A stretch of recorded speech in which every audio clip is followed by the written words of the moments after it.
I am the pastor. And I am the Prince. I am Pastor Tim of Yahweh's House of God Church. I'm Prince Lyle. And we are here to welcome you, Internet, to our podcast. Oh, my goodness. You know what? That reminds me of how people used to say, hello, Radio Land. Uh-oh. Talk to me. Talk to me. Talking to the internet like it's an animated object. First of all, to some people it is. Oh, my goodness. Unfortunately. He said, hello, Internet. Who is Internet? I want to know. And does Internet have a last name? The Internet, if they did, it would be multiple last names. Now, .com, .edu, .gov. Those would be the last names, but I've gone too technical. But see, that time you said the Internet. Mm-hmm. And the other time you just said Internet. Either way, Internet or the Internet, either way, we get to see what is out there. This is one of the reasons why we're going to introduce terms to you, because this fellow that's in the room with me, we're going to have a discussion about syntax. And I see now. This fellow that's here needs to understand context, but we're working with him. So listen, Internet, we're going to just dive into this because we got a fantastic topic versus us babbling and going at it against each other. Matter of fact, that may have to be a show. The pastor versus the Prince. The banter. And we just go at it, and just have lots of fun with it. So we'll keep you posted on that one. On this particular week, second week of the year, we're sitting here in studio. All of the confetti has finished. Mm-hmm. We've all sang the songs. Mm-hmm. And we know what happens at New Year's, right? Mm-hmm. We finish off the turkey and the the last of the pound cake. Last of the pound cake. Oh, we need to pause for the pound cake. Mm-hmm. And all the bubbly is gone. All the bubbly is gone. And the last thing that some of us did, now, and maybe I should say some of you that are out there in Internet land, there might be some listening in Radio land, whichever land. Some of you might even be hearing this from the metaverse. Did you know that there's a new thing called metaverse or the metaverse or the virtual universe? See, now he wants to try to be impressive. He wants to show out. Hey, you got to show out and you got to do your thing. This is what I do. For all you techie people, you're on his side. My side is the one where you're like, okay, what are you talking about? Oh, you're a practical person, huh? All right. No, I'm just a person in front of the camera. Oh, he's in front of the camera. I guess I'm behind the camera. Either way, the camera is somewhere near. But what happens on New Year's? What do people normally do on New Year's? First of all, they say they're going to do better. Hey, that's one thing. Yep, they say they're going to do better, and they make the same things that people read at funerals. They read. Ooh. They make resolutions. That sounds dreary. Well, it is. It is, because what they do is they try to bury what they did the year before. Wow. Oh, that was deep, wasn't it? That was deep. And you know what? Neither one of us said wow. Myself on the no, back. I'm gonna just pat you on the back. Maybe everyone will hear me slap you on the back. Hey, and as they say in preacher world, that'll preach. That'll preach. That'll preach. Hey, that'll preach. Mm-hmm. So they're trying to bury the things in the last year by preparing for the new year. So they create these things called resolutions. Oh boy. Wow. Let me pontificate that one. Now, if I were to give you a $1 word, that would be pontificate. And for those of you that are educationally astute, you probably already know that one. Either way, resolutions. Let's talk about that. Some of the resolutions that I'll normally hear about that we're going to come back and touch on these at a later time, but specifically the second week of the year, I need to call this into your attention. Working out, or you can say not eating out or eating at the table, but working out. That's one of those resolutions that people say, hey, I'm going to make sure that I do better. First of all, if you made that as your resolution, I want to be a resolution coach. Ooh. Over the next couple of weeks, I want to make sure that I'm encouraging you to keep that resolution, because health is important. It is. Y'all, he's dressed like a coach, too. He's got his cap on. Got my coach cap. Mm-hmm. He's got sneakers on. Got on sneakers. Some people call them gym shoes. Got a muscle shirt on, too, y'all. No, I won't call this a muscle shirt. See, the difference is... I didn't say there were muscles in the shirt. I was just about to say, in order to be a muscle shirt, you got to have muscles. I don't have muscles. There were muscles in the shirt. Yes.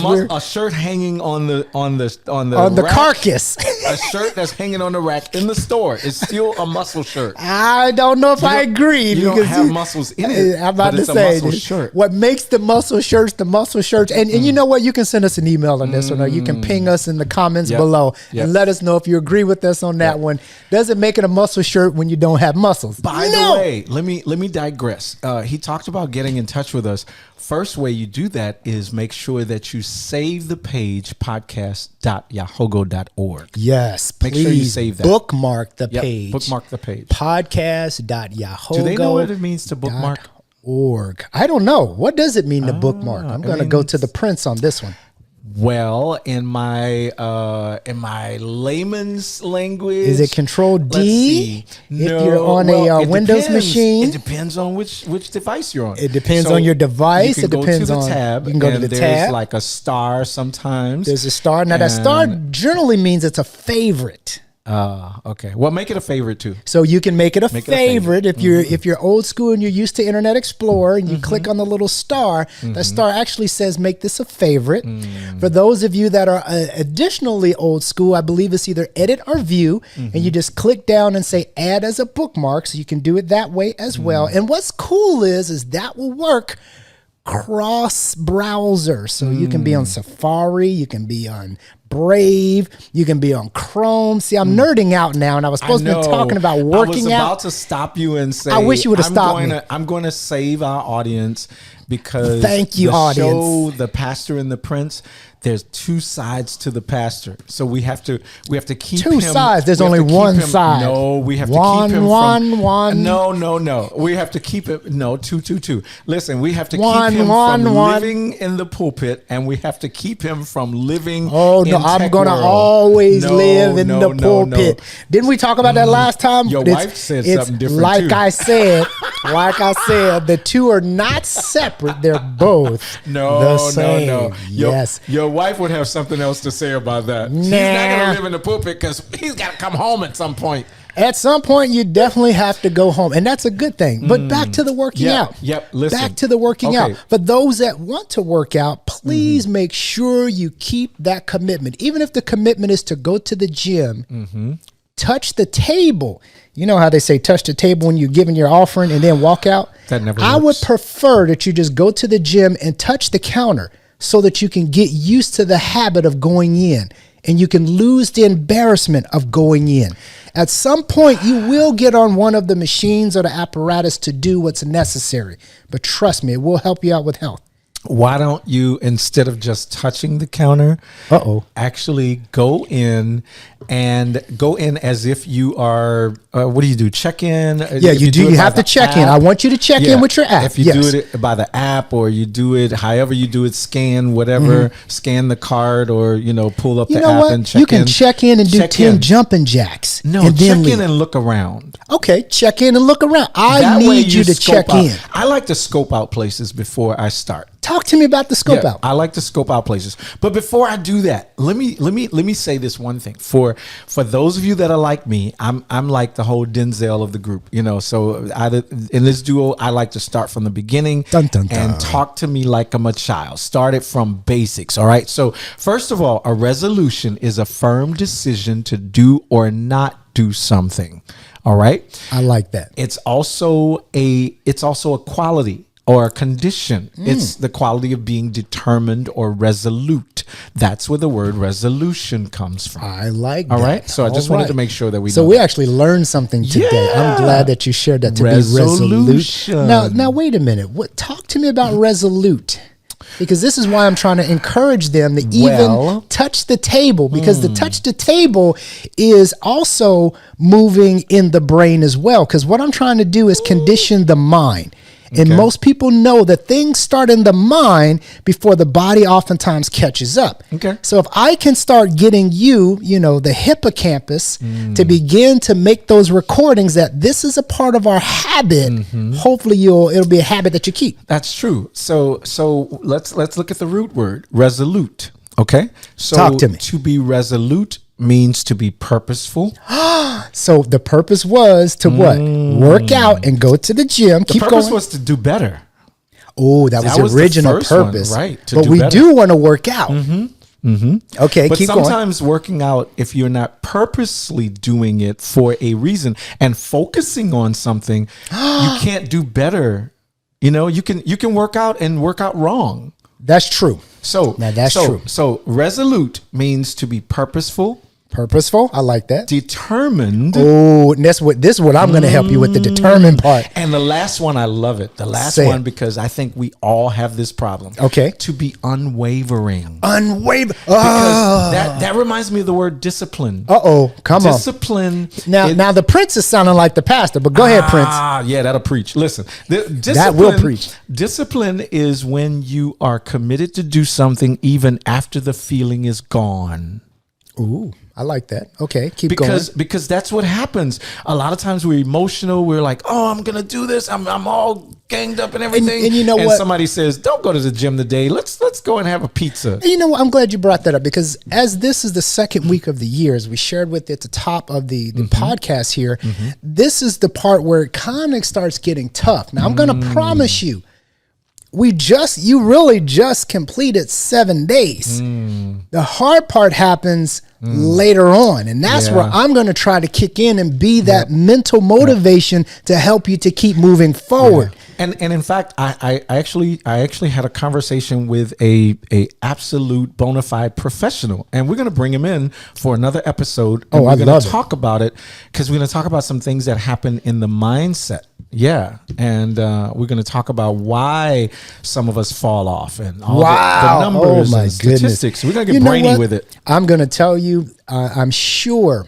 that the neurologists would be able to, and these are the people that deal with brain you just learned studies. That word yesterday, Actually, no, that's one that I've been dealing with because of our second item that we have on the resolution list. See, what Lyle didn't know was I was a habitual spender. Ooh. And as a habitual spender, I had an opportunity to look inside my brain for just a second. Wow. And there was a book that I read called Why We Buy. And I learned that the neurologists begin to show, because of what's happening with the hits of dopamine that I'm getting, and that dopamine is the reward centrum, you know, that reward part of the brain, similar to what happens when I have sugar, similar to what happens when I have cocaine, or, you know, not that I'm on cocaine, or if I'm on any illicit drug, you get that happening. Well, as a habitual spender, it looks like we're gonna have to stop or pause for a commercial break. Yeah, but we'll be back. Don't cry about it. All right, give us Don't be a cry pastor. We'll be right back after these messages, and then I'm going to come back and finish that story about neurology and what happens when you're a spendthrift. You get in lots of trouble. All right, this is Pastor Tim. I'm Prince Lyle. Be right back.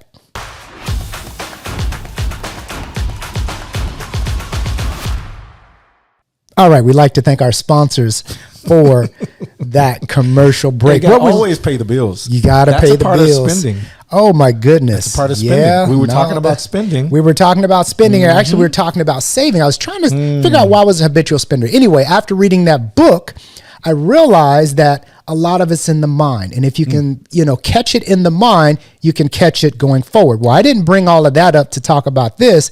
I talked about our New Year's resolution. Right. And the fact that one of the top 10 New Year's resolution is what?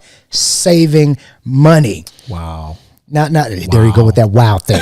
But that's all right, dude. I'm going to let it slide this time. Next time I had to jump on. Now, but here's my problem with the quote, save money. And that has to do with them stimulus checks. Now, listen, I don't have a problem with folks getting free money from the government. And how many know that everything that says free ain't free? That's right. Let's pause right there. My grandfather used to say that. If it's free to you, somebody else is paying for it. Somebody is paying for it. And if somebody is you. They just didn't tell you. Yep, exactly. So guess what? It's not free. Yep. They're just giving you a loan. And the interest on the loan is actually much higher than what you realize. But that's a whole nother story. But when they got them stimulus checks, everybody's posting online. Look at the stack of money I got. I quit my job and I'm making more now sitting at home than working. Did you know that's one of the situations that's going on in the country now with employment? Yes. Is that people are getting unemployment checks and they're getting benefits and they're applying for jobs. So it looks like the employment rate is going up. They're applying for jobs and being hired, and they're not showing up for, and they're ghosting. That's what they're referring to. Ghosting an they employer. Call it ghosting an employer, which I thought was crazy. Yeah. But I get ghosting on dates. I've heard of that. I've heard of that, but I think they're now applying it to employers that are waiting for that person. Now, keep in mind, if you're a hiring manager, and those of you that are hiring managers, you know how this is. If you're a hiring director, you're actually expecting that person to come in because you're already underwater. You already know that you need the help. But no, you got these clowns online showing all the money that they got. But wait, these same clowns during the holidays, they went to social media and got to begging. And that was when I had the problem. I still have a problem with that. But wait a minute. Explain that. Okay, so they're getting online to say, help me buy my child's Hanukkah gift. Stop. Help me buy their Christmas gift. Stop. You know, they basically holding up a sign, sad story here, please Cash App. And I'm like, wait a minute. Just a few months ago, you showed the cash stack with stimulus checks. Speaking of which, I want to also say that people that put their Cash Apps on social media for their birthdays, I think that's a little like. You don't like it? I don't like that. It's just like, stop doing that. You know, just stop. Just stop. I'll be just stop. I'll be frank with you there. I actually don't have a problem with it. I do. Yeah. I don't. Why don't you have a problem with it though? It's, to me, it's neutral. It's just one of those. Hey, it's my birthday. Here's my Cash App, and I'm thinking, oh well, if I know you and if I like you, I may Cash App you. And now that I know your Cash App, hey, thanks. But hey, it's a polite way of begging. Yeah, begging is not good. Just polite way of begging. Okay, but it's like if you're a kid, I understand you're asking for money for your birthday. But if you're a grown person with an able-bodied person ready to work and able to work, I don't think you should ask people for money for your birthday. Asking for money for your birthday. No. Well, it could be worse. Well, that goes back to your number 2 of the New Year's resolution. Saving if you money. Save your money. You really don't need to think that you need anything from anybody on your birthday. And you know what? I think what we'll have to do is bring maybe a financial professional on as well. Yep, I know we'll where you're have going to with bring that. them into the podcast studio as well, and we can chat with them about some money. You know, not only money saving strategies, but maybe even estate planning strategies and things of that sort, because you know, we in our communities, we definitely need it. You know, we definitely do, and that's one of the things that that I started doing with most of my family and friends this past fall.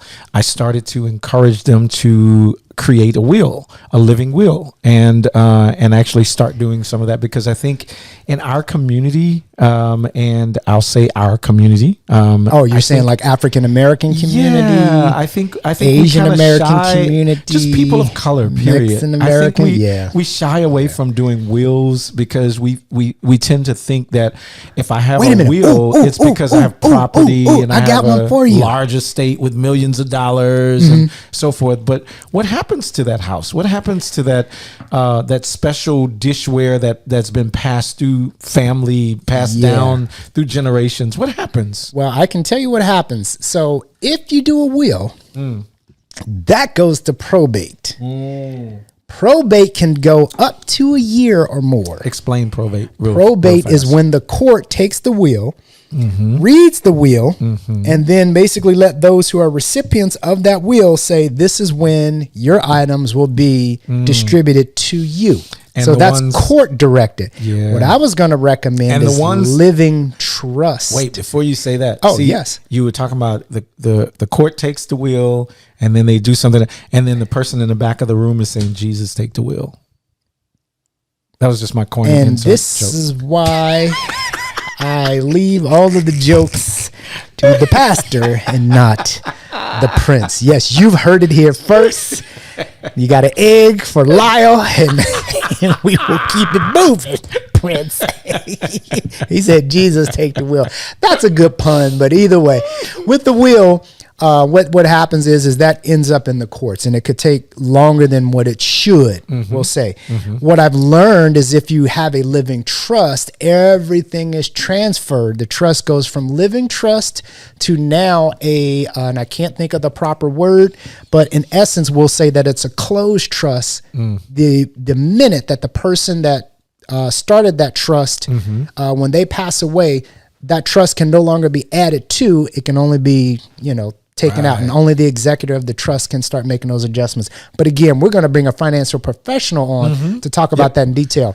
You might be wondering why I know about all of this is because of a lot of things that happen in my own family and in my own personal life. We're dealing with those afterlife issues. One of the problems with us as human beings, we don't tend to focus on things until it hits home. Oh boy. That'll preach. And now we're going to go back to number one, because sometimes we don't work out until we've had health issues or we've had things that the doctors say, you got to lose weight. Wait a minute. Have you heard of the older guys with the prostate scares?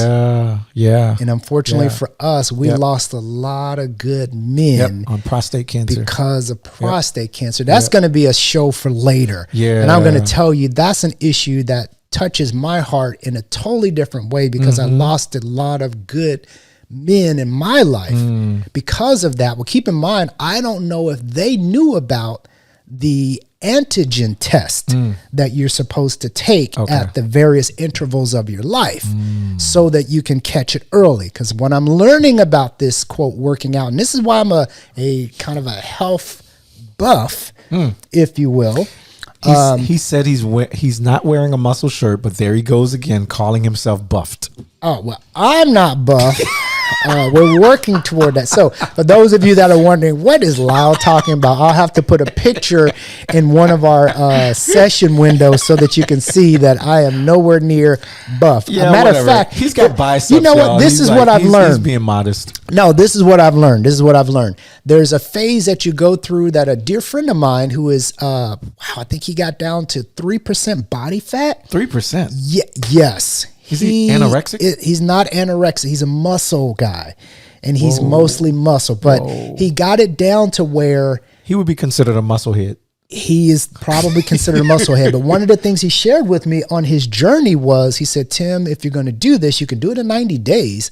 And he was going to walk me through that process for a certain amount. I did not want to share that dollar amount at that time. But one of the things that he said, Tim, it's all by the numbers. And he said, the first phase you go through is what they refer to as the fat burning stage. That's the stage that I'm in right now. Okay. And what I'm learning on the fat burn stage is pretty much, you're just going to do vegetables and you still do your workout, but you're trying to burn off the fat. Then you'll come back and try to build muscle. Right. Bingo. Right. So, and that's what we need when we get older. We actually need more muscle. And that's what a lot of people don't understand. It's really not about aesthetics. And that's what I told people when they were talking about, oh, you're just trying to look like a model and so forth. Because I lost 52 pounds. Just getting rid of the carbs and the sugar. Really? Even before I started doing any type of workout regimen whatsoever. Okay. So we got to ask you, what was the impetus behind you making that life change? What happened in your life that caused you to make that turn?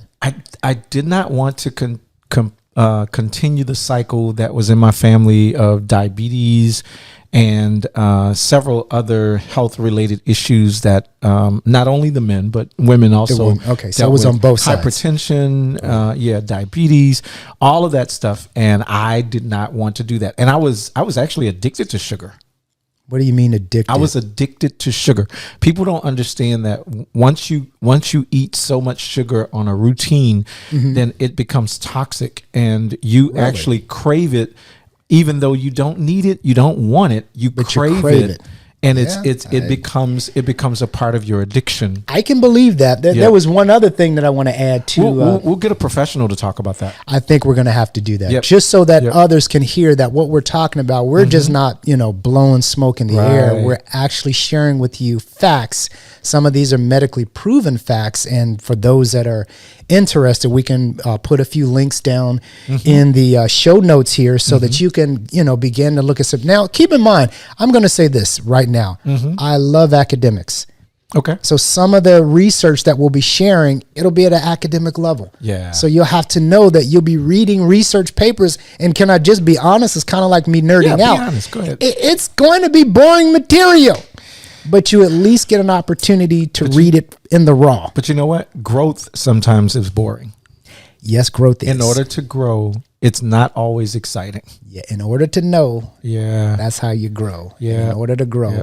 You got to know. Now, Oh, we have one other thing before we jump out of here. We about to mention clutter. Yeah. Like our minds are right now. He stole my thunder. Go ahead. He stole my thunder. It through. Listen, clutter is another thing that we have to deal with when we talk about resolutions. We have to get rid of some things. And clear the clutter. And that actually can be figurative or literal. Unclutter your mind. This is why we have Shabbat. Go ahead. Exactly. So, unclutter your home. Exactly. Now here it is. Here's the cat calling the kettle black. Because I need to unclutter my garage. By the time my lovely wife hear this, she's going to be like, honey, you need to clean that garage. That's why immediate family, we don't let them listen. Oh, no, they got to listen. They're going to check us. They're going to join the podcast. They're going to add comments at the bottom. No, they're joining in. Nope, they're banned. At least this one is clean. I'm gonna find out. I'm gonna find, and I'm not talking Lysol. All right. I'm gonna find out the techie part so that I can know how to ban them, how to block them. And then when they get ready to log in, they won't be able to. Anyway. Whatever I'm sharing with the internet, I probably shared with them as well. We went back to saying the internet. Okay, got it. All right, well, talking about clutter. Internet, the internet, either way, they're both. Well, you know what? The one thing I did not do is say a internet. And it wouldn't be a, it would be an internet. Yeah. A-N, not A-N-D, A-N. What part of speech is A-N? You tell me. I'm sure you know. It's an article. Really? Yeah. It's not a verb. It's not a noun. It's an article. And so is the. Right. Mm-hmm. There you go. And before a voweled word, you say the instead of the. There you go. As they say, there you have it. But before we close, and first of all, you've been listening to our new podcast called The Pastor and the Prince. I am the Prince. I am the pastor. That's right. And the third thing that we were talking about was clutter. Make sure that, like I said, like our minds, unwanted things. Yeah. I heard one good tip that I thought was absolutely wonderful. It was that if you are not using something, if you haven't used something in more than 6 months, do not open the box. Do not open the package. Just get rid of it. Give it away. Throw it away. Whatever. Don't even go through it because you haven't used it in 6 months. You probably don't need it. It sounds great. Until you need something and you say, oh, I had so-and-so in the da-da-da-da-da. See, you know why? I understand old people now. Yeah. Go ahead. Yeah. But you know why? Why is it? Because we're emotionally connected. We are to things. Yeah, because we're sentimental beings. So you have to, number one, forgive yourself for being sentimental with everything and be more selective about what you're sentimental with. You sound like that person that's online in the book. She has the fancy books. You see her on television. I believe she's from Asian descent. I can't call out her name right now, but I'll put their name in the show notes. She is a master of uncluttering. Oh, we got to find her. Yes. We will find out her name because I don't like to call out people's name. It is not correct. You know what? I used to do that for our prayer. He probably knows her though. Actually, I don't know her. I just know that she's very famous online and on television. And she walks you through on how to declutter. And matter of fact, one of the suggestions that you provided, she recommends that you go through a period of, mourning for the things that you're about to give away because of the sentimental. As a matter of fact, I think I saw one episode where she was challenging a person to give away things that were given to them by their parents. And when you talked about sentimental, that's probably one of the most touchiest subjects really because for us it's clutter, but for you it's memories. And she's like, well, take a picture of it and then you can still, because you can't keep everything. That's the thing we have to. One of the things, and I'm just going to say this, and I'm going to sound like a preacher because that's what I am. one of the things we got to realize is when it's time for us to go, we brought nothing in, we're taking nothing out. Yep. It's best to get that in your mind now. Mm-hmm. You know what taught me that though? What taught you that? What taught me that was Hurricane Katrina. Oh. Because all the things that I thought that I was going to keep, there are things that got destroyed. Yeah. And I couldn't keep them. You couldn't keep them. Yeah. And as much as I love pictures, I love photos because I actually have the ability to look at a photo no matter how long ago it was. I look at a photo and I know exactly what was going on. I know exactly where we were. You can probably do the same with music, huh?